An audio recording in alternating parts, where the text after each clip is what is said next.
lingkungan belajar dan achievement emotion terhadap achievement goal siswa di SMA Negeri 1 Taman Sidoarjo. Nah, sebelum saya menganalisis karya ilmiah tersebut, marilah kita berdoa terlebih dahulu. Ambil sikap doa yang baik dan benar. Dalam nama Bapa dan Putra dan Roh Kudus. Amin. Puji dan syukur kami haturkan kepadamu Tuhan, karena pada hari ini kami masih Engkau beri kesehatan jiwa dan raga. Ya Bapa, sebentar lagi saya akan menyampaikan cara menganalisis karya ilmiah. Semoga saya dapat menganalisis dengan baik dan benar sesuai dengan rencana-Mu. Dan semoga mereka yang mampu membacanya, mampu mendengarkannya, bisa memahami apa yang saya sampaikan. Doa yang kurang sempurna ini kami haturkan kepadamu dengan pengantaran Kristus Tuhan kami. Amin. Santo Fransiskus Asisi, doakanlah kami. Amin. Dalam Bapa dan Putra dan Roh Kudus. Amin. Dalam karya inilah terdapat beberapa struktur, diantaranya yaitu abstrak, pendahuluan, variabel, metode, hasil penelitian, dan kesimpulan. Nah, sekarang kita akan bahas yang abstrak terlebih dahulu. Di dalam abstrak, seorang penelitian bertujuan untuk menguji pengaruh persepsi mengenai lingkungan belajar dan achievement emotion terhadap goal siswa di SMA Negeri 1 Taman Sidoarjo.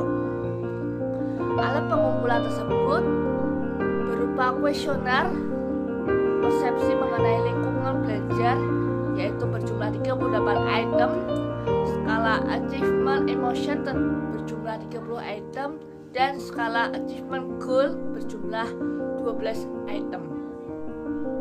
Analisis data tersebut menggunakan uji multiple dengan bantuan IBM SPSS Statistik 19.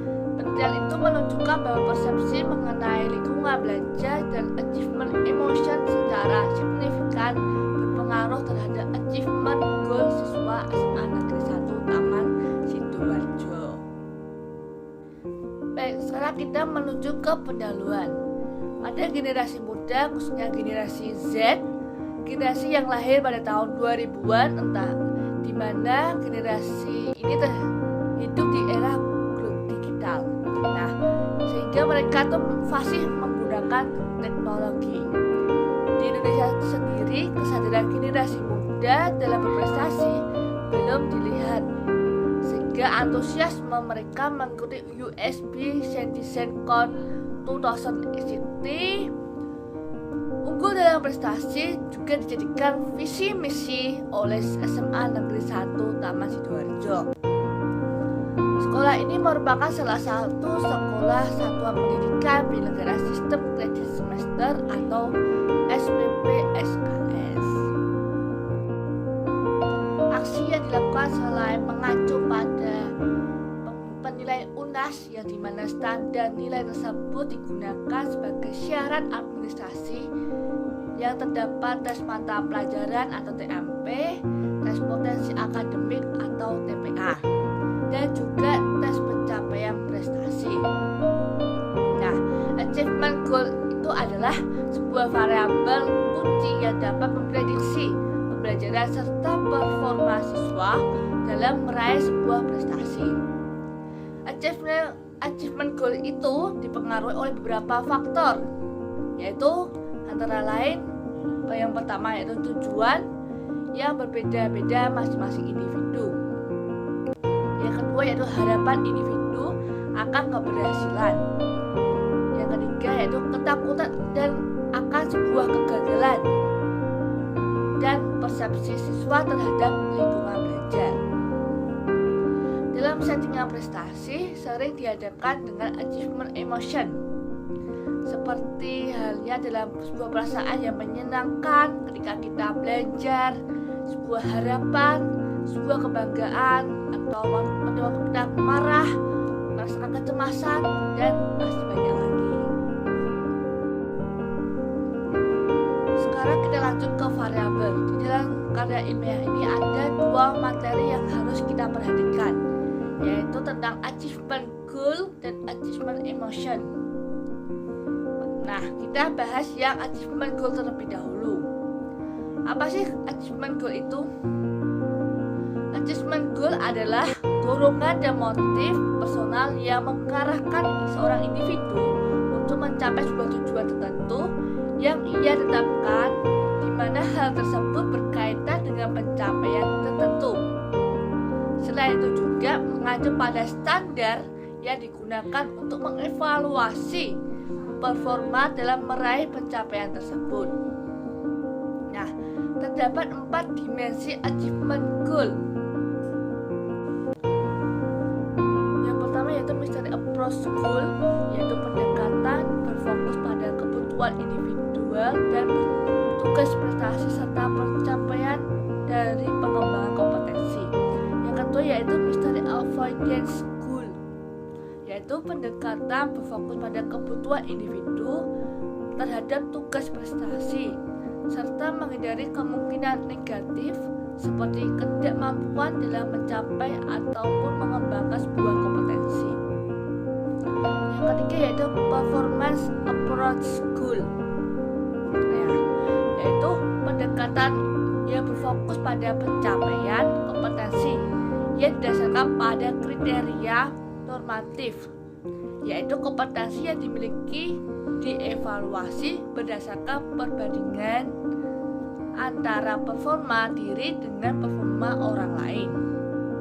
Nah, yang terakhir yaitu performance avoidance goal, yaitu pendekatan yang berfokus untuk menghindari ketidakmampuan ataupun sebuah kegagalan yang penilaiannya didasarkan pada standar sebuah normatif. Achievement emotion merupakan emosi yang berkaitan dengan kegiatan kompetensi yang mengarah pada sebuah prestasi. Ada beberapa dimensi achievement emotion, yaitu yang pertama achievement emotion, activity emotion. Aspek ini berkaitan dengan sebuah kegiatan prestasi yang sedang berlangsung. Emosi dalam dimensi ini antara lain enjoyment, kebosanan ketika terjadi kegiatan prestasi yang dinilai kurang memiliki insentif baik positif maupun negatif. Yang kedua yaitu perspective emotion, yaitu hasil emosi antisipasi yang dialami ketika kesuksesan dinilai positif atau kegagalan diekspektasikan sebagai hal yang negatif. Emosi dalam dimensi ini antara lain hope, anxiety, dan hopelessness. Nah, yang ketiga yaitu retrospective emotion. Aspek ini merupakan emosi yang diakibatkan mengikuti keberhasilan subjektif serta sebuah kegagalan. Dimensi di mana hal tersebut berkaitan dengan sebuah kontrol subjektif. Ya, emosi dalam dimensi ini antara lain pride, relief, and shame. Yang terakhir yaitu kesimpulan, yaitu berdasarkan rangkaian proses serta pengujian yang dilakukan, dapat diketahui bahwa persepsi mengenai lingkungan belajar dan achievement emotion sangat berpengaruh terhadap achievement goal para siswa. Kedua variabel tersebut mempengaruhi bagaimana seorang mengadopsi pendekatan dalam achievement goal. Persepsi mengenai lingkungan belajar dan achievement emosional memberikan sumbangan efektif sebesar 14,5%, sementara 85,5% faktor lainnya yang diduga menjadi prediktor terhadap achievement goal siswa yang tidak diteliti dalam penilaian ini. Sementara kalau penelitian ini diharapkan menjadi sebagai sebuah referensi dalam menciptakan sebuah iklim lingkungan belajar yang sangat nyaman dan positif, sehingga para siswa dapat mempersepsikan lingkungan belajarnya secara positif, di mana persepsi mereka mengenai lingkungan belajarnya dapat mempengaruhi mereka dalam mengadopsi pendekatan pada achievement goal.